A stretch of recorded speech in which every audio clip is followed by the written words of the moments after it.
Israel की रात गए बैरूत पर वहशियाना बमबारी। जनूबी इलाके दहिया में इमारतों से धुआं उठता रहा। लेबनानी वजारत सेहत के मुताबिक गुज़श्ता 24 घंटे के दौरान 46 अफराद शहीद और 85 जख्मी हुए। जनूबी लेबनान में दरअंदाजी करने वाले 8 इसराइली फौजी हिजबुल्लाह से झड़प में मारे गए। मशरिक़ वस्ता की सूरत हाल पर अरब लीग का हंगामी इजलास आज होगा।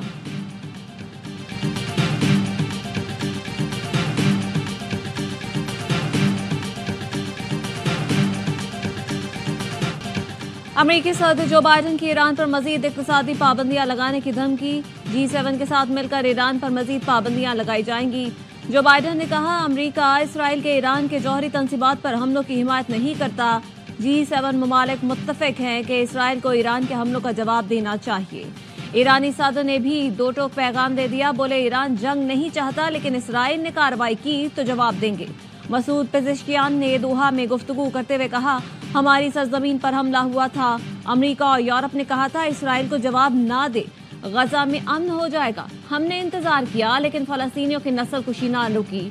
इसराइल हमें रद्द अमल के लिए मजबूर कर रहा है।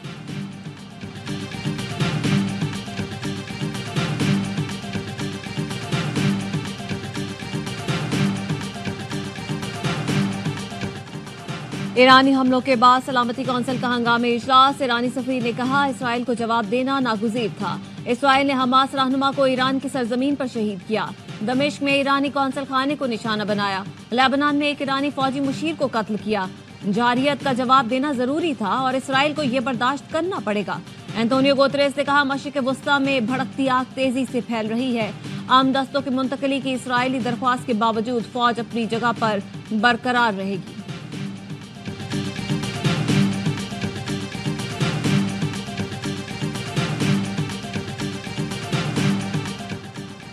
ईरान पर हमला हुआ तो तेल की कीमतें बढ़ जाएंगी। साबिक सफीर मलिहा लोधी की प्रोग्राम खबर में गुफ्तगू। कहा, इसराइल चाहता है अमेरिका भी ईरान पर हमला करे, लेकिन इस इलेक्शन की वजह से अमेरिकी हुकूमत मखमसे का शिकार है। डेमोक्रेट्स जानते हैं तेल महंगा हुआ तो ट्रंप फायदा उठा लेगा।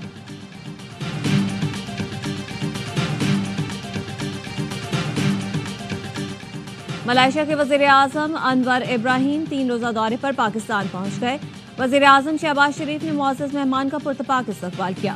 मेहमान को 21 तोपों की सलामी दी गई। अनवर इब्राहिम सदर मुमलिकत और वजीर आजम से अहम मुलाकातें करेंगे। पाकिस्तान मलेशिया बिजनेस फोरम में शिरकत भी करेंगे। मलेशियन वफ़द पाकिस्तानी कारोबारी शख्सियात और सरमायाकारों से मुलाकात करेगा। मलेशिया के वजीर खारजा मोहम्मद हसन की दफ्तर खारजा आमद, नायब वजीर आजम इसहाक डार से मुलाकात।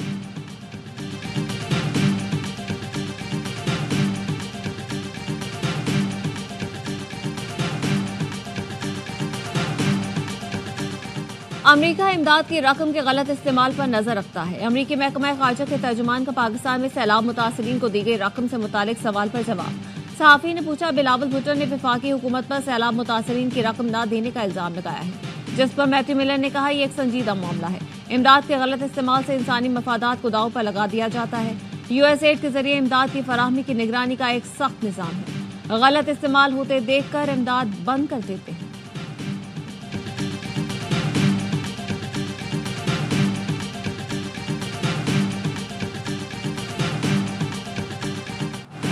पच्चीस अक्टूबर के बाद आईनी तरामीम में मुश्किलात होंगी। मखसूस नशिस्तों का फैसला यही इशारा करता है।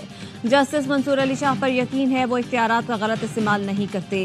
हुकूमत ने हमसे पहले तरमीम का आइडिया अदलिया से शेयर किया, जिसके बाद मखसूस नशिस्तें हमसे छिन गई। शायद इसीलिए इस बार तरामीम को खुफिया रखा गया है। बिलावल भुट्टो की सुप्रीम कोर्ट प्रेस एसोसिएशन के वफ़द से गुफ्तगू। कहा, एक शख्स के लिए तरमीम होती तो ताहयात तैनाती लिख देते। आईनी अदालत के सरबराह फाइज ईसा हों या जस्टिस मंसूर, मुद्दत 3 साल होगी। हमने सदर से सारे इख्तियारात लेकर वजीर आजम को दिए, तो अदालत के क्यों नहीं दे सकते? कौन बनेगा वजीर आजम, कौन बनेगा चीफ का खेल खत्म करें। कहा, इस्टेब्लिशमेंट इख्तियार का गलत इस्तेमाल करे तो मैं कम अज कम बोल तो सकता हूँ। अदलिया के गलत इख्तियार के इस्तेमाल पर बोलने पर तौहीन लग जाती है।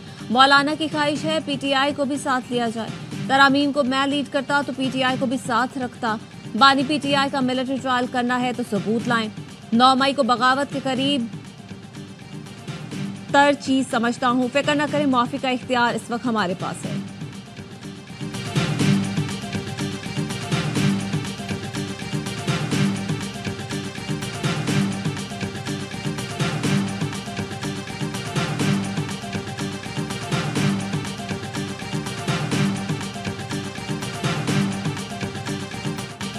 आईनी तरमीम का चीफ जस्टिस काजी फायज ईसा या जस्टिस मंसूर अली शाह से कोई ताल्लुक नहीं, ना ही वक्त के कोई कैद है। आइंदा 2 हफ्ते में तरामीम से मुतालिक मामलात वाज़ेह हो जाएंगे। नून लीग के सेनेटर इरफान सिद्दीकी की मौलाना फजल रहमान से मुलाकात के बाद गुफ्तगू। कहा मौलाना चाहते हैं तरामीम में आइन से मुतसादिम कोई चीज़ ना हो। अदलिया आइन को असल शक्ल में लाने और अपनी गलती की इस्लाह करने जा रही है। आर्टिकल 63 को सही शक्ल में बहाल करना कोई एहसान नहीं है। JUI के कामरान मुर्तजा कहते हैं मौलाना फजल रहमान कह चुके हैं कि आईनी तरमीम पर हुकूमत से इत्तेफाक नहीं होगा। हम जिस हद तक रोक सकते थे आईनी तरमीम को रोका। हमसे बड़े मैंडेट वाली जमातें मौजूद हैं लेकिन किसी ने जुर्रत नहीं की।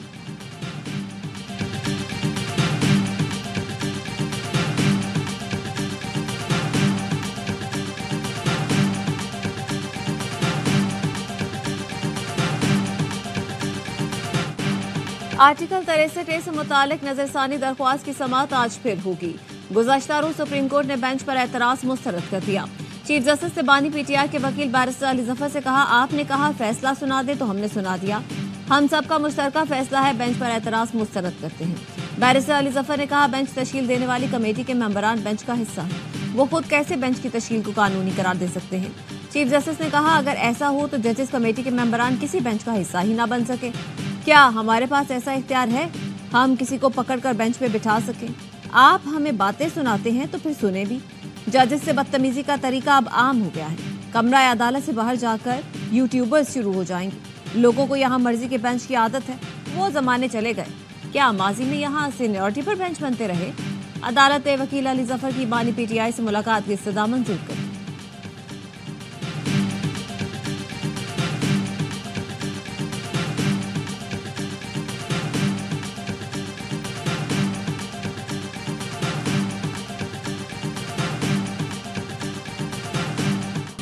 खैबर पख्तूनख्वा में कौन सा तीर मार लिया जो पंजाब में घुसने की कोशिश कर रहे हो? कारकर्दगी 0 और मार धाड़ नंबर 1 है। इनकी कारकर्दगी 0 है लेकिन मार धाड़ में नंबर 1 है। ऐसे अनासर के साथ सख्ती से पेश आना चाहिए। मुस्लिम लीग नून के कायद नवाज शरीफ का तकरीब से खिताब। कहा, यह पंजाब में आंसू गैस के शेल लेकर आते हैं ताकि पुलिस पर बरसाए जाएं। जो आज जेल में है वो कहता था गर्दन में रस्सा डालकर वजीर आजम हाउस से निकालूंगा। इतने बड़े बड़े बोल मत बोला करो, आजिज़ी सीखो, अल्लाह से माफ़ी मांगो, जैसा करोगे वैसा भरोगे। एक शख्स जो पाकिस्तान की दिन रात तामीर कर रहा था उसके साथ ऐसा सलूक क्यों किया? भेड़ बकरियों की तरह पीछे चल पड़ते हो। इनसे 50 लाख घरों का हिसाब तो लो। साकिब निसार की बातें सुन लो तो भेड़ बकरियों वाला काम बंद कर दो।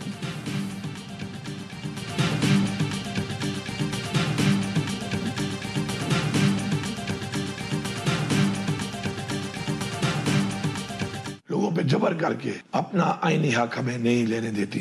अगर आप लोगों ने हमें रोकने के लिए ये तरीके इस्तेमाल किए तो इंशाल्लाह अपने आईनी हक के मुताबिक हम लोग इंशाल्लाह पहुंचेंगे और हमने हर सूरत में इंशाल्लाह अपना पूरा मन एहतजाज जी चौक पे इंशाल्लाह रिकॉर्ड करवाना है। एहतजाज करना आईनी और जमहूरी हक है, इस्तेमाल करेंगे। किसी को नुकसान पहुंचाना मकसद नहीं। आईनी तरमीम की आड़ में PTI को कमजोर करने की कोशिश की जा रही है। वजीर आला अली अमीन गंडापुर कहते हैं किसी से तसादुम नहीं चाहते। पुलिस का नुकसान हमारा नुकसान है।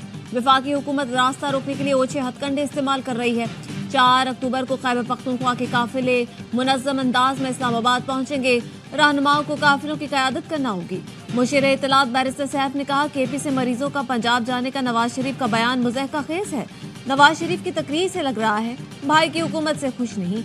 अली अमीन गंडापुर बाप बेटी दोनों के आसाब पर सवार है।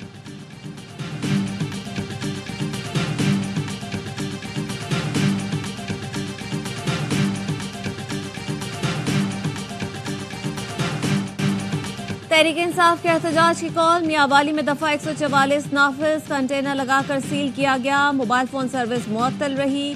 मियांवाली से गिरफ्तार अपोजिशन लीडर अहमद खान भच्चर और MNA बैरिस्टर उमर खान को रिहा कर दिया गया। फैसलाबाद में PTI का घंटा घर चौक पर एहतजाज। पुलिस ने PTI के 4 MNAs MPA समेत मुतादिद कारकुनों को हिरासत में लिया। लोधरा से बहावलपुर हाईवे को कंटेनर लगाकर सील किया गया। दरियाए सतलुज पर दोनों अतराफ कंटेनर्स खड़े करके पुलिस की भारी नफरी तैनात की गई।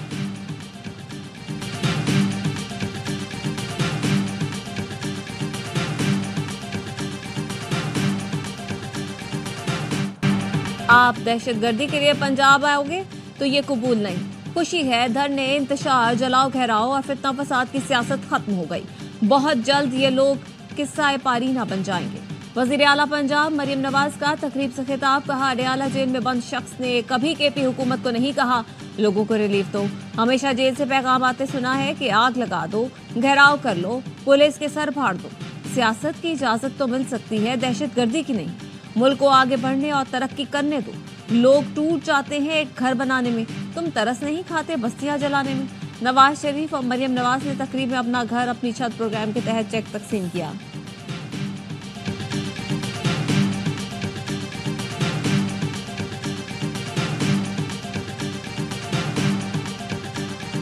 उस बड़ी तहरीक की तैयारी कीजिए और तमाम इदारे इस बात को देखेंगे कि अगर उन्होंने आवाम के रास्ते में आने की कोशिश की तो इस सैलाब को वो रोक नहीं सकेंगे। अगर तुम ये चाहते हो कि हालात तुम्हारी कंट्रोल में रहे, रिलीफ देना होगा। हुकूमत ने वादा खिलाफी की, अब हम आजाद हैं। बिजली सस्ती करके आवाम को रिलीफ दे, वरना भागने का मौका नहीं मिलेगा। अमीर जमात इस्लामी हाफिज नईमुर रहमान का चित्राल में जलसे से खिताब, कहा वसाइल पर काबिज अशराफिया अपनी मराद खत्म करे। अवाम इनकी अय्याशियों का मजीद बोझ नहीं उठा सकते। 23 अक्टूबर को बिजली के बिलों को बैकआउट के ऑप्शन पर अवामी रेफरेंडम होगा। पीपी, नून लीग और पीटीआई ने मिलकर आईपीपीज को अवाम पर मुसल्लत किया। अब आईपीपीज का धंधा नहीं चलेगा।